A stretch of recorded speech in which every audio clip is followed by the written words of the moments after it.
আজকে আমরা দুইটি পয়েন্টের উপর কথা বলবো। প্রথম পয়েন্টটি হচ্ছে মাওলানা সাদ কান্দলবি সাহেব যেই বিতর্কিত মন্তব্যগুলো করছেন তার সঠিক জবাব, এবং ভিডিও শেষ পর্যায়ে থাকবে আপনাদের জন্য, অর্থাৎ সাদ কান্দলবি সাহেবের পক্ষ অবলম্বনকারীদের জন্য একটি পরামর্শ। তো চলুন তার কিছু বিতর্কিত বক্তব্য নিয়ে আলোচনা করা যাক। প্রথম নম্বর বক্তব্য হচ্ছে, মসজিদ মাদ্রাসায় পড়িয়ে টাকা নেওয়া বেশ্যা মহিলার টাকার চেয়েও খারাপ। নাউজুবিল্লাহ। ধরুন আপনার এলাকায় আপনি আজ থেকে ঘোষণা দিলেন যে আমাদের মসজিদে কোনো বেতনভুক্ত ইমাম সাহেব চলবে না। ঠিক আছে, আপনার কথাটা 100% সাধুবাদ জানাই, ধন্যবাদ জানাই, খুবই সুন্দর একটি পদক্ষেপ।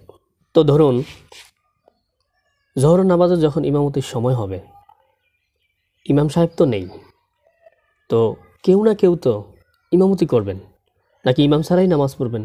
হ্যাঁ, সেটাও করতে পারেন আপনারা। যাই হোক, তো এখন ইমামতি করবেন কে?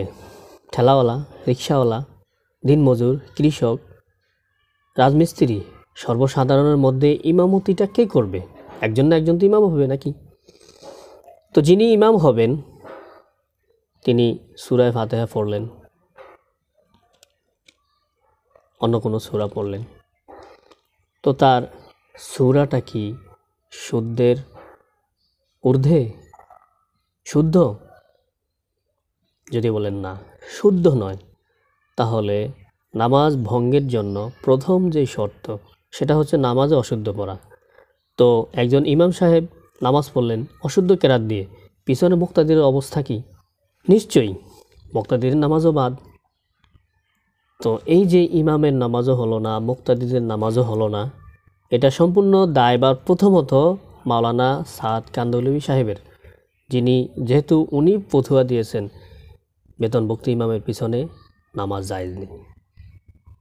তো এর জন্য যেটা করা যেতে পারে, পুরো এলাকাবাসীকে কোরআনুল কারীমের শুদ্ধ উচ্চারণের উপরে ওঠানো, তারপরে এই ফতোয়া দেওয়া। কিন্তু এই মাওলানা সাহেব এই পদক্ষেপ না নিয়েই হুট করে ফতোয়া ডেলিভারি করলেন। এটা কীভাবে সম্ভব? এটা সম্ভব নয়। 2 নম্বর পয়েন্ট হচ্ছে, মোবাইল পকেটে রাখলে নামাজ হবে না। আমরা আমাদের বডির মধ্যে কত আবর্জনা নিয়ে চলি, তার মধ্য থেকে রক্ত, পেশাব, পায়খানা, এই তিনোটাই হচ্ছে নাপাক। তাহলে আমরা এই নাপাক নিয়ে নামাজ পড়ি, তাহলে আমাদের নামাজ কি হচ্ছে? সবাই এক বাক্যে বলবেন যে নামাজ হচ্ছে। তো এর মূল কারণটা হচ্ছে কি? রক্ত ভিতরে, পায়খানাও পেটের মধ্যে, পেশাবও তার জায়গা মতো আছে, যার জন্য নামাজটা হয়। নামাজ হবে না কখন? যখন রক্ত বাহিরে আসবে, রক্ত নাপাক।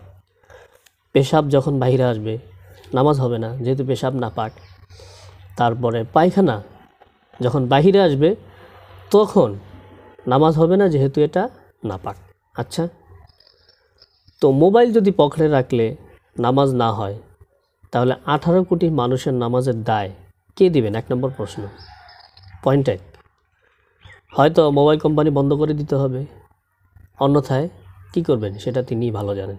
মোবাইল পকেটে রাখলে নামাজ হবে, তার যুক্তি কি?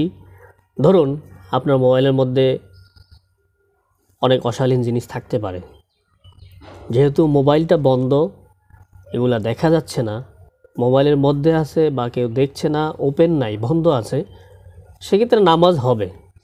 মোবাইলে রাখলে গুনাহ হবে সেটা ভিন্ন কথা, কিন্তু নামাজ হবে কেন? সেটা মোবাইলের মধ্যে আছে, মোবাইলটা বন্ধ আছে। যেমনিভাবে আমাদের শরীরের মধ্যে নাপাকি আছে, সেটা শরীরের মধ্যে আছে, যখন বাইরে আসবে তখন নামাজ হবে না, এটা ঠিক আছে। তেমনিভাবে মোবাইলের মধ্যে অশালীন কিছু থাকলেও সেটা এখন কেউ দেখতেছে না, বা মোবাইল খোলা নেই, বন্ধ আছে, এতে নামাজ ভঙ্গের কোনো কারণ দেখা যাচ্ছে না। আর ভিডিও শুরুতে বলছিলাম, ভিডিও শেষে আপনাদের জন্য থাকবে একটি পরামর্শটি হলো, রাসূলুল্লাহ সাল্লাল্লাহু আলাইহি ওয়াসাল্লাম হাদিস শরীফের মধ্যে ইরশাদ করেন, ক্বালা রাসূলুল্লাহ সাল্লাল্লাহু আলাইহি ওয়াসাল্লাম, কুন আলিমান আও মুতাআল্লিমান আও মুস্তামিয়ান আও মুহিব্বান। রাসূলুল্লাহ সাল্লাল্লাহু আলাইহি ওয়াসাল্লাম হাদিস শরীফের মধ্যে বলেন, তোমরা আলেম হও। প্রথম নম্বরের কমান্ড হচ্ছে তোমরা আলেম হও। এখন আমরা যারা আলেম হইতে পারি নাই, সুযোগ নাই, তাদের জন্য রাসূলুল্লাহ সাল্লাল্লাহু আলাইহি ওয়াসাল্লাম অপশন রাখছেন, আও মুতাআল্লিমান, তোমরা ছাত্র হও। সেটা মাদ্রাসায় পড়ার মাধ্যমে হতে পারে, মসজিদ তালিম নেওয়ার মাধ্যমে হতে পারে, যেটা আমরা তাবলিগ, এই তাবলিগের মাধ্যমে আমরা ছাত্র হতে পারি।